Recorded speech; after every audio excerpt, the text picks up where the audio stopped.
Mr. Dale Green. We are, you guys, who's heard him speak before? The rest of you are in for an amazing treat. I actually first met Dale Green watching a presentation about the Hill, and I walked away from that event so inspired and so excited, looking at the way that, as a preservation professional, looking at the way that he has tied together the discovery and interdisciplinary exploration of a site like the Hill, and looking at the way you approach things. It's a really exciting opportunity, and I look forward to hearing you talk today. An Eastern Shore native, he is the assistant professor of architecture and preservation at Morgan State University, and also the acting chair of the Maryland Commission on African American History and Culture. I think really the blessing that we have here today with him is the way he is able to bring history into the present, and we're very excited to hear what your presentation today, and I'd like to have you come on up and share your stories with us. Thank you very much. Yeah, we're going to pull them up.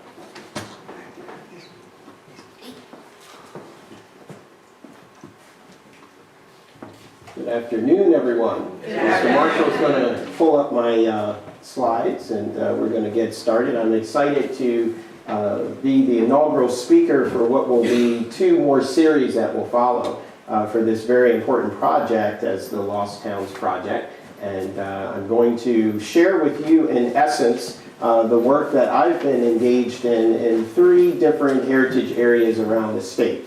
The Baltimore National Heritage Area, the Stories of the Chesapeake Heritage Area, and then the Heart of the Chesapeake Heritage Area. 2 are on the Eastern Shore, and then of course 1 is here on the Western Shore. So I've just entitled this presentation in short, and Mr. Marshall, could you do Control L? That will make it full screen. Lost Towns Project kickoff lecture, because in essence what I intend to do is really to stimulate the conversation for later. So I'll kind of start with the first half of this, and then the latter half of this, hopefully we can stimulate the conversation. So my ancestry is uniquely tied to those that have been fighting for rights for several years and decades and even centuries here in Maryland. So on the left is my 7th great-grandfather, Bishop Alexander Wayman, who was the 7th bishop of the African Methodist Episcopal Church. So he, with Richard Allen, established what is today the oldest independent African American religious organization. And he was born on the Eastern Shore of Maryland, Caroline County, in 1821. And then on the right is my paternal ancestor on my father's side, Reverend Samuel Green Sr., who is my 6th great-grandfather. And he was born on the Eastern Shore of Maryland as well, in Dorchester County in 1802. And he is the only person who was arrested and sentenced to 10 years in prison for possessing a copy of the Uncle Tom's Cabin book. He has many accomplishments, of which one is the founding of the institution in which I'm a professor of architecture and preservation at. So before it was Morgan State University, and it was called the Centenary Biblical Institute of 1867, he is one of those visionary founders. So I descend from individuals from Maryland who have a remarkable history and story in their own right. At Morgan State University, just this past year, we celebrated 150 years of our anniversary, a significant sesquicentennial that afforded us the opportunity to capture these 15 decades, in a sense, of stories, many of which have been lost and buried and obscured, in the words of Harvard professor Henry Louis Gates, but we've been able to bring those stories to life. Our own institution, for which many persons were unaware, was birthed even out of the activism of early African Americans in Baltimore City, beginning in 1787, coming out of what was known as the Colored Methodist Society. Those early individuals broke away from the Lovely Lane Methodist Church there in Baltimore and really began to found their own African American institutions. Ours came directly out of the Sharp Street United Methodist Church, as it's known today, the Sharp Street Methodist Episcopal Church. And in fact, in the lower level of this building, 7 students met to convene as the first class of what is today Morgan State University in that basement. So 7 students in 1867, today nearly 8,000 students, and all coming out of a church and all coming from the efforts of early African Americans who fought for the rights for African Americans to be educated. Some of our earlier graduates also became some of the most prominent civil rights activists. On the left, you see Ashby Hawkins, who graduated from Morgan when it was still the centenary in 1881 and became a noted civil rights attorney. His colleague and partner, George McMecken, became the first graduate of Morgan when it became Morgan College, and the two of them founded a firm called Hawkins and McMecken. And coincidentally, Hawkins was the attorney who really broke down the racial residential segregation laws. And so all of that coming out of these significant African Americans. Someone from your own territory, Susie Carr Love, affiliated with the family with Carr's Beach, was Morgan's first African American female graduate of 1878. So Morgan, again, one of the early institutions to begin admitting African American females. Morgan as an institution in general has always, against the odds, seemed to remain victorious in its civil rights battles, even relocating to the current site where it's been for 100 years last year, endured a lot of racial tension as that area was still Baltimore County and later was annexed into the city. The whites proceeded with building what they called a spite wall, and remnants of that spite wall, which is a brick wall, is actually still somewhat lining the campus. But the president at that time, President Holmes, was able to stop the white community and work with them and have them to cooperate with this institution that was going to be built there. In addition to that, Morgan has had a long civil rights history, beginning, as we would say, with the founding of the institution, but even more formally with our students beginning in 1947, when the students right here in Anne Arundel County and Annapolis in particular led a student protest in the state's capital for the first gym building to be on the campus. And Morgan has had an incredible athletics history and never had a gym on that campus prior to the Hurt Gym, which came in direct response to this 1947 student protest. And then, of course, the Reed's Drugstore protests in 1955 to Dr. Martin Luther King Jr., who also spoke on our campus in 1958, and at that time shared excerpts from his I Have a Dream speech right there on the campus of Morgan. And then in 1963, when students sat in right there at Northwood Shopping Center, and many of them were jailed, as you can see here, about 218 students jailed from that experience. So we have worked to chronicle that rich civil rights legacy history. We have the original bar stools from that sit-in in a permanent. We also own the Dr. Lily Carroll Jackson Civil Rights Museum. We restored that building, and it's one that if you've not been to visit, we would encourage you all to participate with that. And then, of course, my own school, the School of Architecture and Planning within Morgan, was founded by a noted civil rights activist, Dr. Homer Faber, who joined the institution in 1956 and planted the seeds for what has become one of 7 schools of architecture at a historically black college and university. And one of the world's, rather, this is one of 11 of the world's most greenest and environmentally friendly buildings in the world. And so all of that came from the efforts of one person who planted seeds to really start an agenda where African Americans would be at the core of shaping the environments in which we live. And then I also have the opportunity within the practice as a conservation architect to be a partner in a legacy firm that was founded coinciding with the passage of the 1964 Civil Rights Act. So our firm's founder, Mr. Salton, who was born in 1912, was a graduate of college but had to work as a Pullman porter because as an African American during his era, there were very few African American architects. Even today, there are less than 1,600 black architects. and many persons are unaware that there are less than 60 black architecture professors, so we are very much a minority in this community. But every day, the projects that we are engaged in and the projects that the firm has been engaged in for the last 54 years have been very much civil rights oriented. 50 years ago, in fact, this project, when they opened the office in Baltimore, Maryland in 1968, which was the same year that Dr. Martin Luther King Jr. was assassinated, was one of the first projects of its kind in Park Heights designed for African Americans.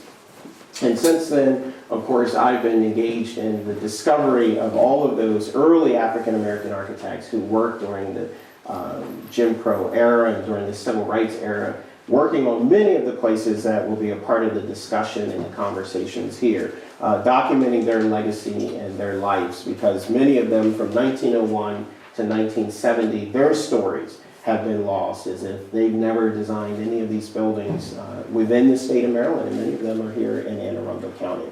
I've been very fortunate too, as well, to have restored Rosenwald schools. One of my favorite of those, of course, is when I restored the Ridgely Rosenwald School in Prince George's County, which was formerly a bus depot for Prince George's County, and then we were able to work with the Maryland National Parks Planning Commission to restore this and turn this into an interpretive museum center. And so for those that have not visited that site, I encourage you also to see that. It was built in 1923, but a lot of its fabric, for most persons, they thought was completely gone and that the building couldn't be brought back. But as you can see, it is brought back. It's on off of Central Avenue, right there in Prince George's County.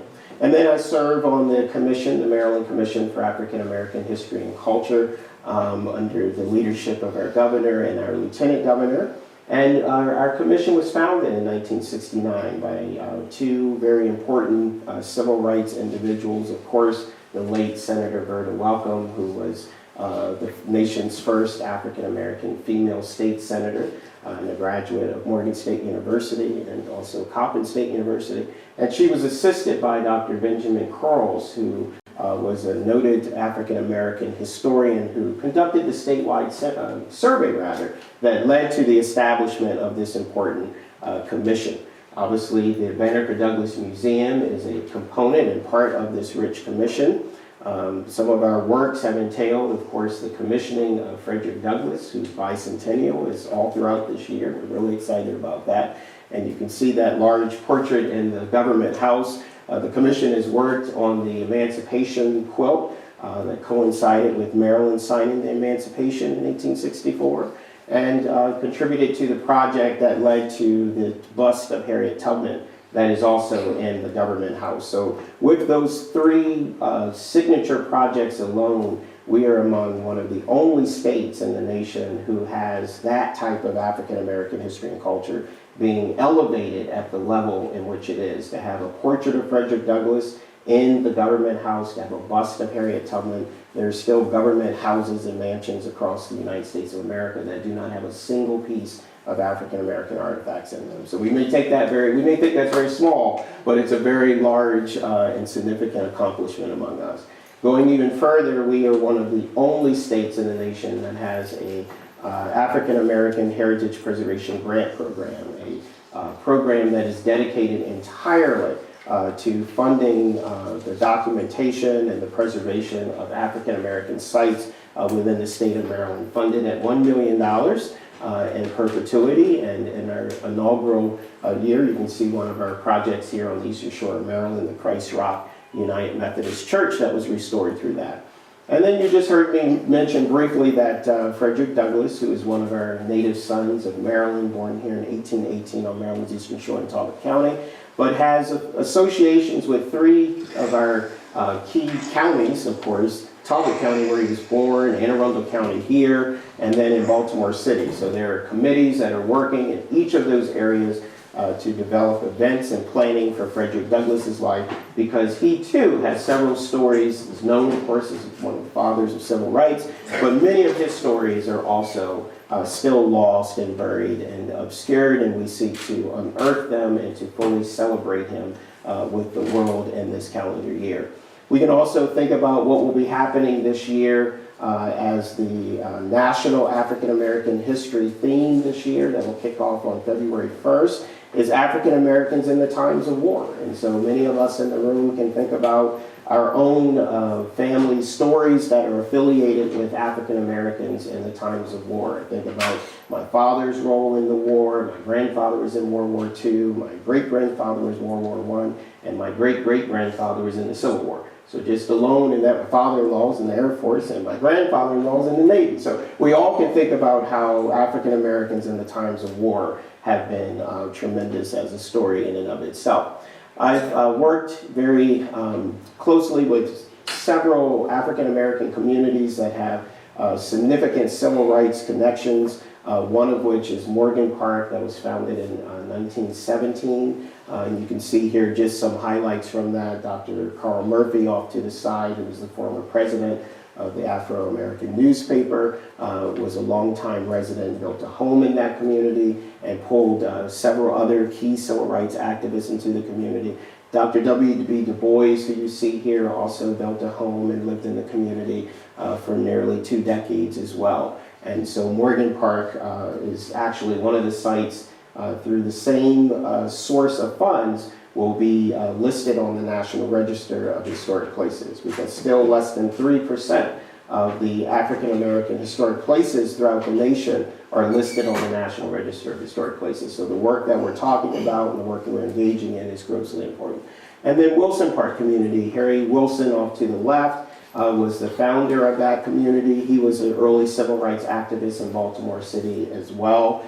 He founded a community during the time where African Americans were legally barred from living in the northern parts of Baltimore City, where this particular community is. And what was unique about both of these communities, both Morgan Park and Wilson Park, were that they were modeled after the communities in which they were barred from, which was largely the Roland Park Development Company communities, like Roland Park and Guilford and Homeland. And so for Morgan Park, it was one of the few of communities in the nation that actually had restrictive covenants that didn't allow whites to live in the community, which was quite unique because the communities were so attractive, they feared that the whites would try to buy the lots and the houses. And so they hold that record. But in this community, Ashby Hawkins ended up buying a house. Noted professors of Morgan lived in this community. Cab Calloway also was a resident of this community. And then on Maryland's Eastern Shore, Pine Street community, who celebrated the 50th anniversary of the civil rights activities that occurred there in 1967 last year. And these are just 2 images from what was going on in that community 50 years ago, just quite impressive. And then Gloria Richardson, who we were able to honor on part of the state last year with the official day, the Gloria Richardson Day, was really their Lady Queen General of those civil rights activities. But a large portion of that community was burned down over racial tension. Many of the properties in the community today still have the same bullet holes in them from the shootouts and the raids that were happening through that community. So we continue to work in the Pine Street community to capture those stories, but also to preserve that rich and historic community. So I'm going to take you to the Eastern Shore, where there's a model that I often talk about that I think is important to, as Jane has mentioned, to understanding the potential and also understanding methodologies and approaches to how one could pull together this work. It's on the Eastern Shore of Maryland, and it's Easton, Maryland in particular, and it's what we've called the untold story, if you will, of African American history and culture. It's really hard to say that this is something that's been discovered because it's always been there, you know, but what's important about it is that we have to start the conversations like what's happening today about these important communities, because oftentimes their stories just go without being heard. So my entry into this came in 2009 when Preservation Maryland convened a conference in Tidewater, Maryland, at the Tidewater Inn rather, and I was joined by my grandparents here, my grandmother in the yellow, my grandfather with the blazer there, who, and I bring that up because my grandparents were married for 68 years and were in relationship for 75 years, and they had met each other 75 years ago in this community. And it wasn't until 2009 that I ever heard them talk about this community. just to show you that if we don't start a conversation, you'd be surprised what you never hear. My parents had never heard them talk about it, and it's just amazing. So, and they're just one example of this when you get the rest of the story. So we set out, I was asked in that very lecture to come back the following semester, really, to start a project there in the community that was going to start with the churches initially. The two churches in that community, Asbury and Bethel Church. And so we sought to document them, and we did. We created a historic American building survey that's now a part of the Library of Congress of those two churches. We thought that would just be the project.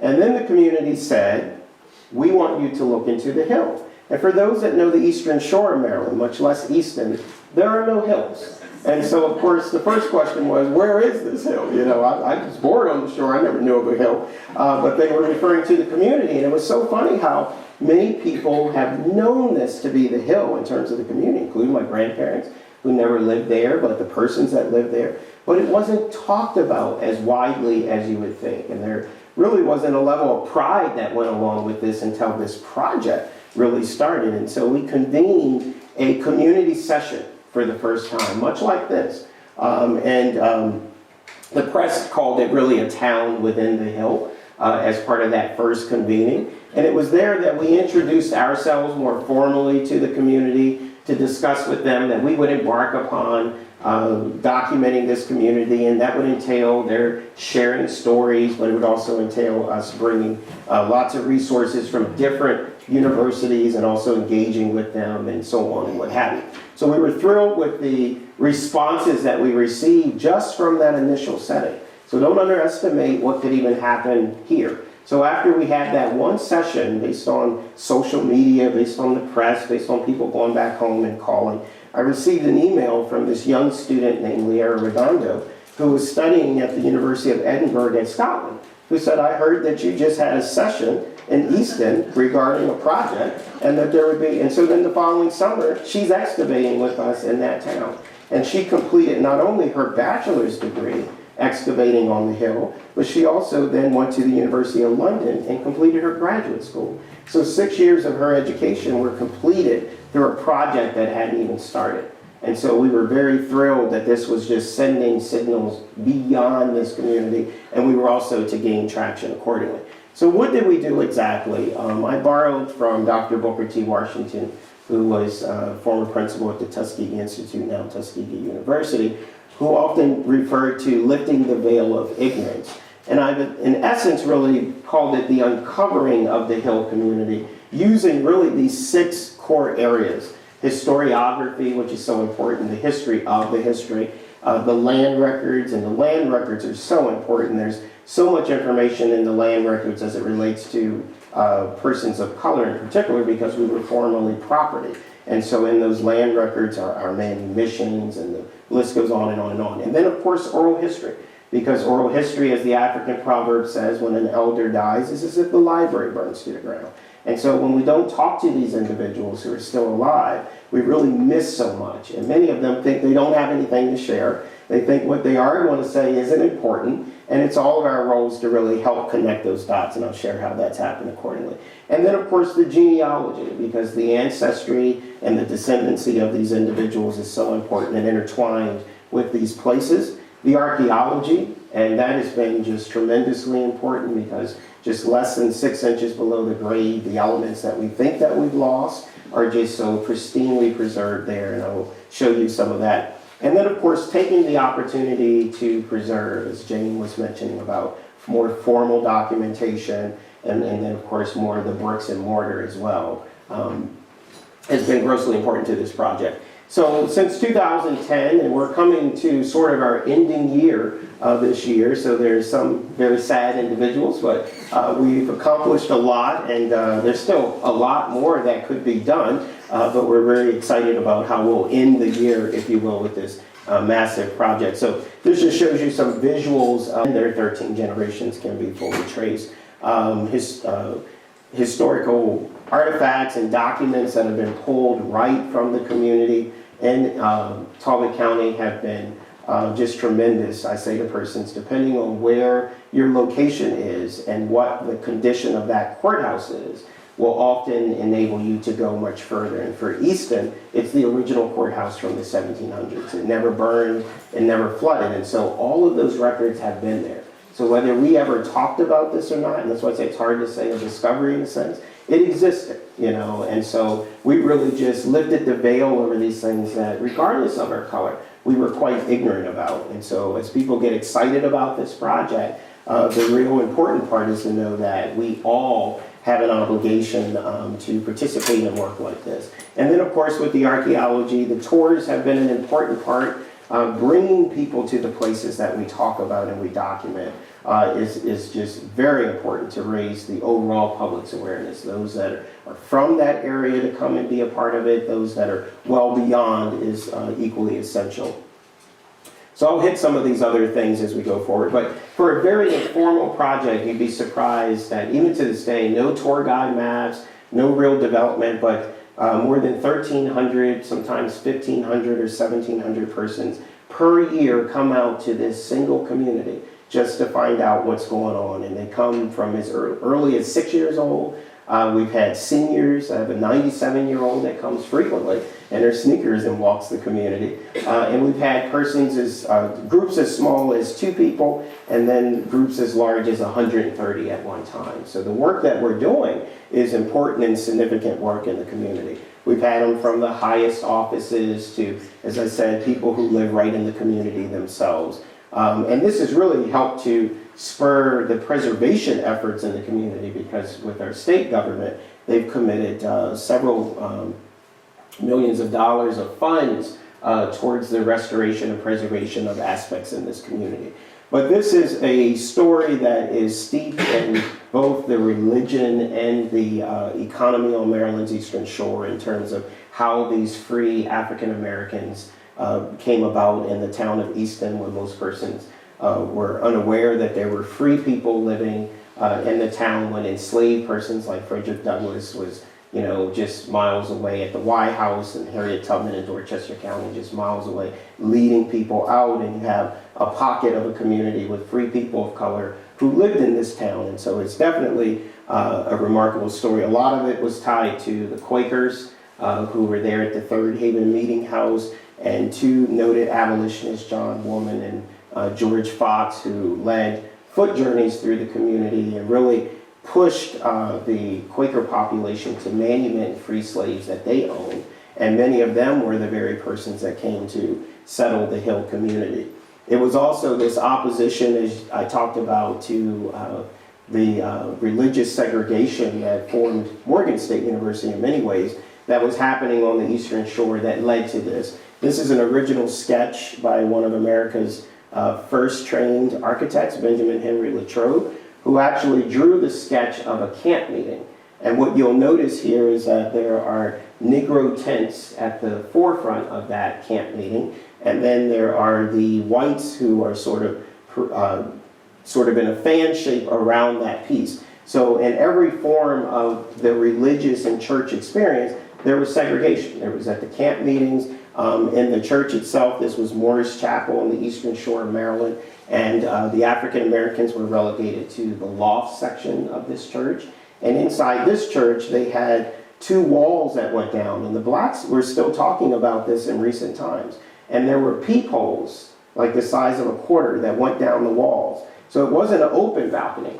And so they had to look through the peephole to actually see what was going on in the church. And it was recorded that when they got too excited up in the law, they would go up and they would ask the African Americans actually to leave the church, because they could hear them and they were, you know, participating in the service. So there were all types of forms of discrimination. This was that church later, as it was prior to it being demolished, when it fell in quite disrepair. This is what led them to form organizations like the Free African Society, the Colored Methodist Society, the African Methodist Episcopal Church that comes out of that. Because in a state where, of course, Maryland, where we were one of the founding colonies of religious tolerance, but then for African Americans, there was no freedom for their religion here. This was important. And so in the Hill community, we find that the religious aspect is an underpinning of the forming of that community itself. So in that community, 200 years ago this year, was sent a Reverend Shadrach Bassett, who was an itinerant minister, who went down to the Eastern Shore of Maryland and connected with the families there to actually start the Bethel AME Church that was started in the town of Easton in 1818. Frederick Douglass later would come back to dedicate a third structure that they would build on that site, which was built in 1877 and then dedicated by him in 1878. His first wife, Anna Murray, who was a free person of color, and the county over, Caroline County, was also an extended member of this community. My seventh great-grandfather also, who was the bishop of the church at that time, and then his father was also in the ministry, and then three of his brothers were also in the AME Church. And so when you see the names on their historical chart for the Bethel AME Church, these are clergy over here on this side. Many of them and their families lived in the Hill community.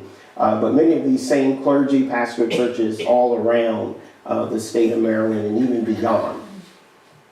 When we looked at the census records going back even to the 1790s period for this community, what was also very unique is that a lot of the same people in the community today had no idea that their families had been in the community since the beginning when the first census was conducted in the U.S. But there were other censuses that were retrieved that the county was conducting that were before 1790. I think our earliest one is 1770, and there were free people in the community even then. This is one of the manumission papers in handwriting, 1789, of Sarah Bowman, who was owned by a Quaker at the Third Haven Meeting House and was freed and then became a free member of the Hill community.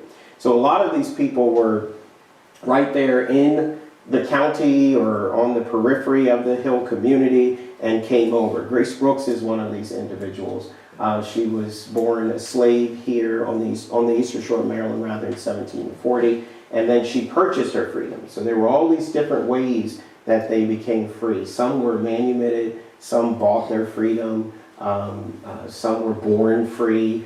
So there's all types of approaches to it. What's interesting about her is that she was well revered. She died in 1810, way before Frederick Douglass is born and Harriet Tubman. But she's known and likened to what would have been her peers of the 1700s, Benjamin Banneker and Phyllis Wheatley. Even at a local level, they're putting her on that level. They never reference her race, per se. They refer to her, and this is her obituary, actually. And it's from 1810, which is quite unique in and of itself. But they say that although of sable hue, so they never really say that she is a black person per se. There are other records that let us know that, of course, she was, African American. But they go on about other things about her. She left an estate. Her estate was administered by a white male, but her descendants were actually given property that she had acquired. She had left a lot to a Sookie Bailey, who was an ancestor to Frederick Douglass, because Sookie Bailey was a lot like her. She was a free person, single, and raising children. So just imagine, this is 1810, and a black woman is dying, leaving property to her neighbor so that she can be single and stable and own something raising those children. All of this is going on in that community. Joseph Chain, who was another very important African American in this community, was considered a hairdresser in the 1800s as well. Now, what is interesting about that is that during that period, Joseph Chain is doing everything with your head. He's not just doing your hair, he's your optometrist, he's your dentist, he's doing anything that's on your face, in a sense. So he was quite a remarkable person. He was a real estate developer. He had bought the land for the Bethel AME Church before they actually started the church on it. He had a grocery store, and there are receipts between him and Johns Hopkins, the individual who sent for house calls for him. So it's just to show you how, while it looks like it's just an Easton and a little small town, these people then were connected, all around. And when we get to even the civil rights era, because a community like this has spanned all of these different centuries, there are so many different stories. So you may ask, what are some of those negative stories that may have come out of this?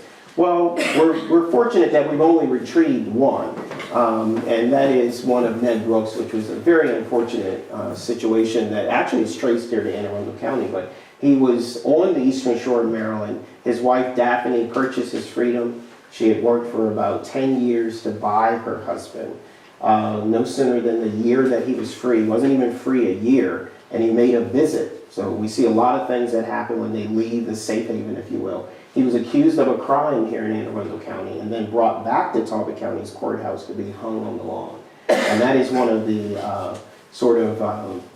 harsher stories that we have connected to this community. Not to say that there aren't harsher things that have happened, but for the most part, the records have been very positive and uplifting about this community. And there's several types of records that we've been able to get. We bought off of eBay the original diaries and log and wills of Jeremiah Manning, who was a sea captain who records in 1798 the 21 slaves that he brought from Senegal, Africa to the community. So you'd be surprised when you start digging and looking for where you can retrieve things and how much you can get it for. $12 on eBay, right? And he laid out the town of Easton. He was commissioned by George Washington and Thomas Jefferson. And his diary and his original writing and his wills is on eBay. And so anyway, we've used all that. In fact, this is his commission papers from George Washington. And he laid out the town of Easton as we know it today. So there's Washington Street there because George Washington was one of his close friends, along with Thomas Jefferson. So from the beginning of the town to even today, the African Americans have played a tremendous role in that community. And one of my arguments was when I came in 2010, the town was celebrating 300 years of history. It was their 300th anniversary. And prior to then, and even at that time, I said, no one's talking about the stories of the African Americans. And in 300 years, you cannot celebrate the history of the town of Easton and not talk about the African Americans.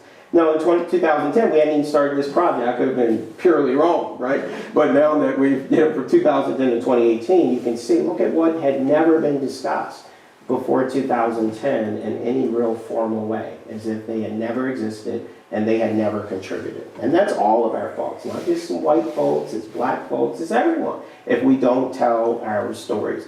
And so through all the years of change in this community, and you can see it from just the different maps, these African Americans have occupied property, whether owning, renting, living integrated in many cases, and so on. And then these trees that never existed, trees that people thought they could never trace. Well, I only knew my great-grandmother and this, that, and the other. And having people to find that they, for 13 generations, have been in the same place. And they didn't even realize that.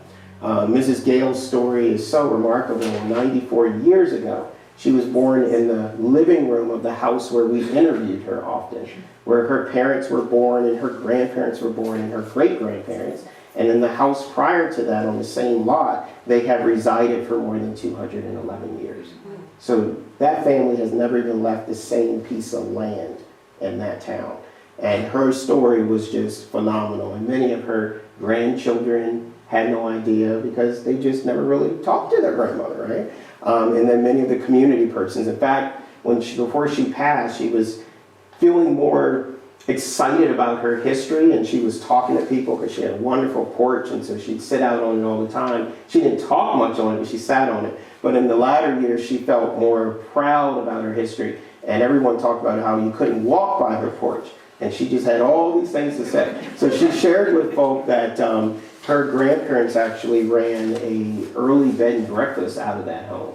And so during the time, again, of Jim Crow and African Americans coming into the town, they had nowhere to stay. So she talked about how Aunt Jemima stayed there, and she went through all of these lists, and they have photographs of these things as well. And so she ended up leaving the earth knowing a lot about her family's history and being able to share that with her children and her grandchildren. And she was also able to be recognized during the state's official Black History Month program as being a long-time steward in that community, and her family owning property for more than 211 years in the town of Easton. So our great lieutenant was able to do that. And we've been working with several individuals in the community, capturing their stories. We've had sort of initiatives that have been away from the Hill as well. We call them off the Hill. So this setting is actually in Baltimore, where all of these people that you see are former residents of that community. And they had a dinner in Baltimore, Maryland, and brought, as you can see, photographs and all these things. So we've had people fly back from Las Vegas to participate who said, we used to live in the Hill. that was my great-great-grandfather. So don't underestimate that those who have the stories may no longer be in Anne Arundel County, but you can reach them from other places, and we have been able to do that as well. The archaeology has been tremendous. We've been excavating since 2010 in the community. We've retrieved nearly 56,000 artifacts that speak to this African American history and culture. I couldn't nearly obviously speak about them all, but there are a couple that are really interesting finds. The Buffalo Soldier's military buttons. He fought in the Spanish-American War, and just literally off of his porch, it was as if he walked out from the porch and the button popped off his jacket. And this button, his very discharge papers, had his regalia. So the house could have been demolished with that. The land could have been discarded with his buttons still in it. Just to show you that our stories are everywhere. They're in people, they're in the land, they're in the buildings. So it is quite rewarding to be able to participate with these projects. This is just kind of to show you an example of just how less than 6 inches below the grade in different spots, you can start to get to the layers and the information of history that we thought was gone. One of those artifacts that I had on the former slide was a Lady Liberty coin. And what was significant about that coin is that it was dated 1794. It's worth a half cent on the coin.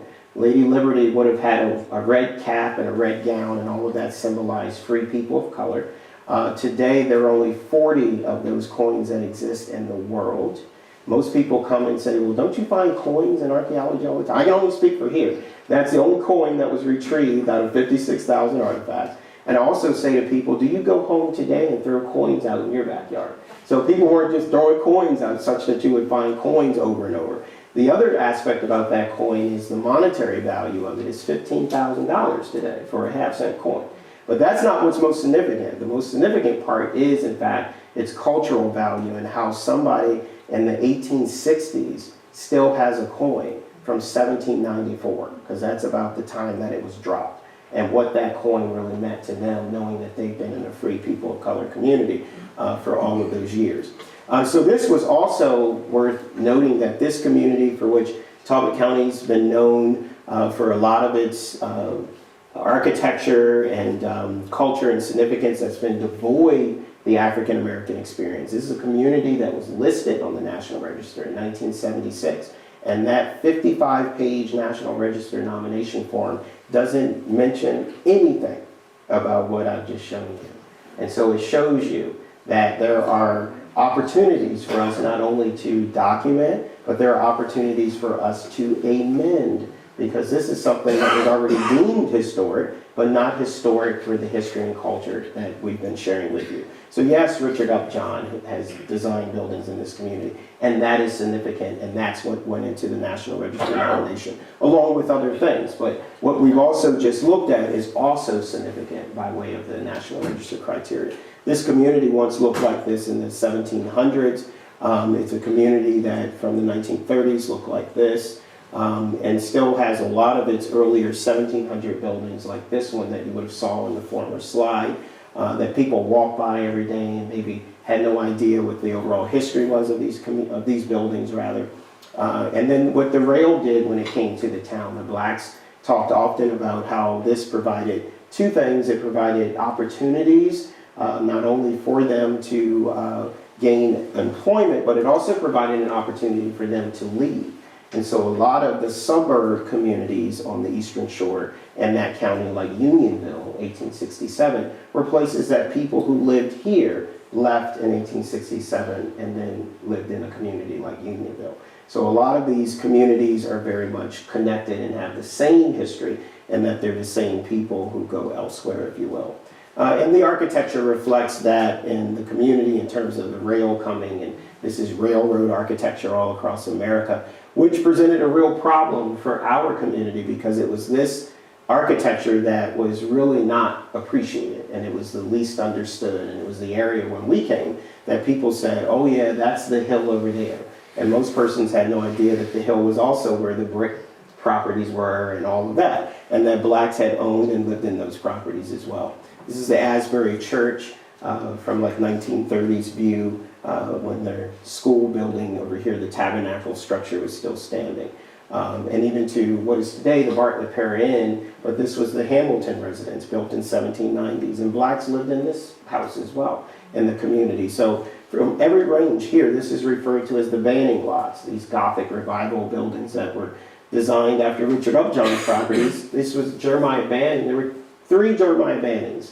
There was a white Jeremiah Banning, who I shared with you earlier, who also had a Jeremiah Banning that he named, that he brought over from Senegal, Africa. And then there was a Jeremiah Banning black family who bought this lot in 1812. And then their families lived here from 1812 to 2004.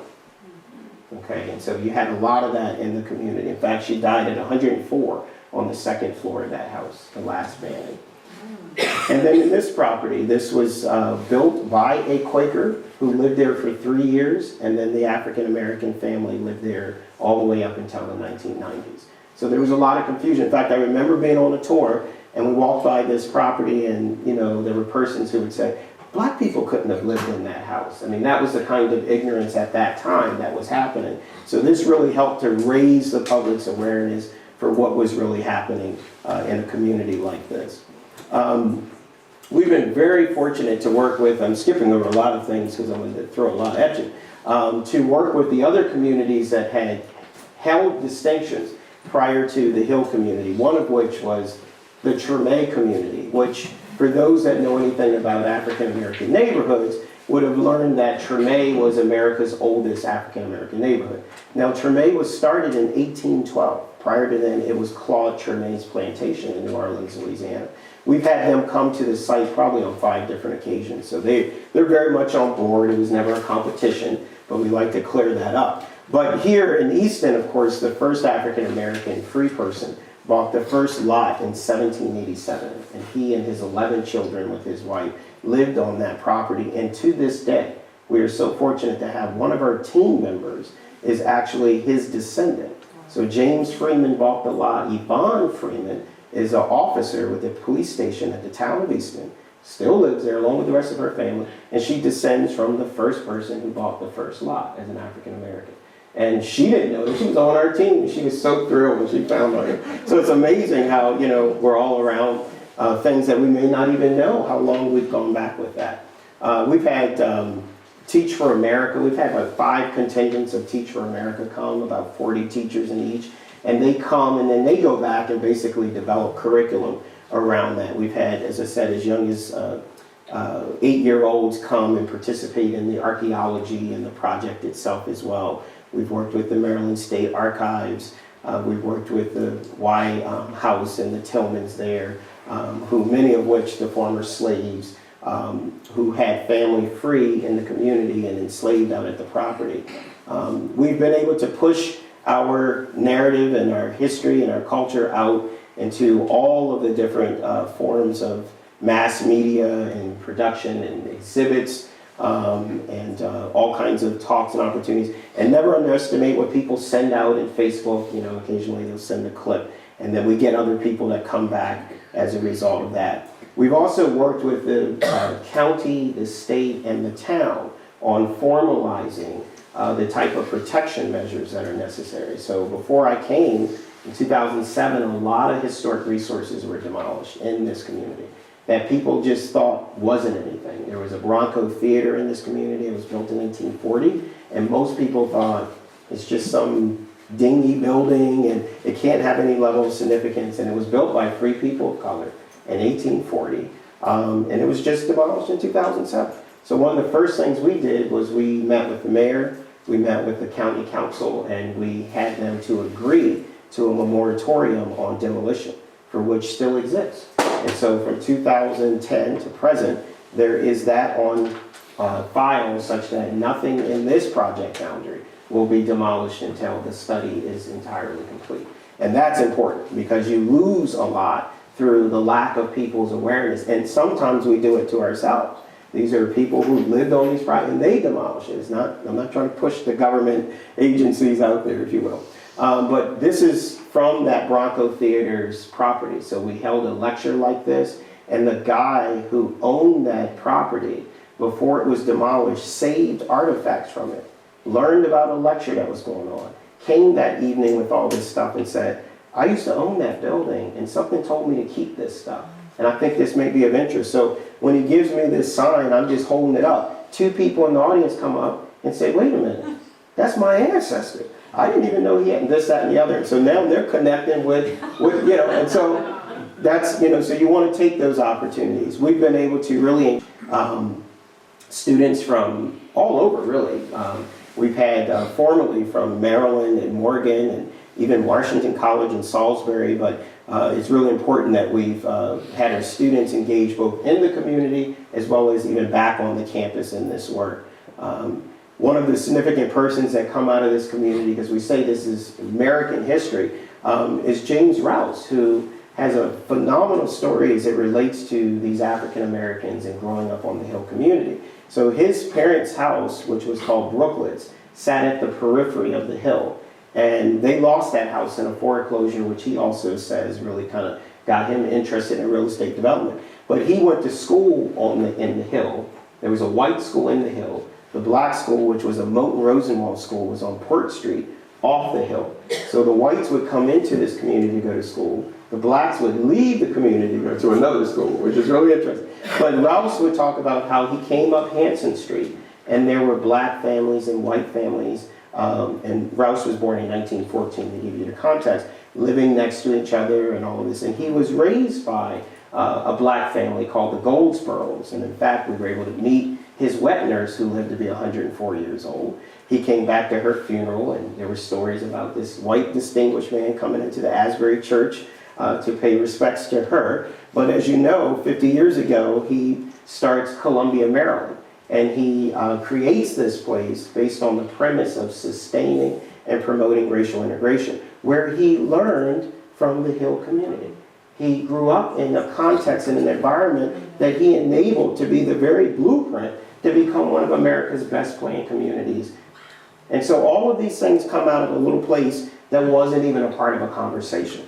It's just what is to be shared here. So I'm going to fast forward. We're getting to the point where we're in 2018, and we work with numerous partners, as you can imagine, with this kind of work.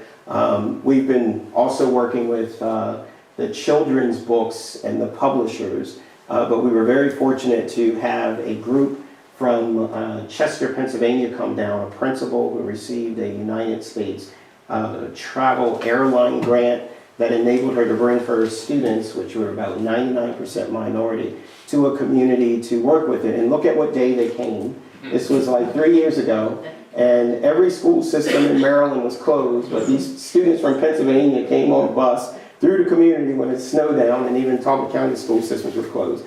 And these same students, within a year's time, ended up publishing a book based on the Hill community that captured all of their individual narratives, a book that you can purchase even online today, right? And so these little elementary school students became scholars on Douglass and the community and so forth around engaging with us with that work. So there are lots of opportunities in terms of what the stories can do. What we are working on now in the community, in addition to the preservation, is we're working on 3 things that will coalesce around what's happening this year. 2018 marks the 230th anniversary of this community in terms of the first free black landowner. It marks the 200th anniversary of the Bethel AME Church, and it marks the 140th anniversary of Frederick Douglass coming to dedicate the 2 churches that are in that community. So in such a dense community, it has Asbury and Bethel right in this same community. So we've got grants to create, based on what we've been doing over the years, interpretive markers, so that when you come to the community now, there will be 16 markers in the community. There will be tour guide maps that are really like story booklets that have come out of this process.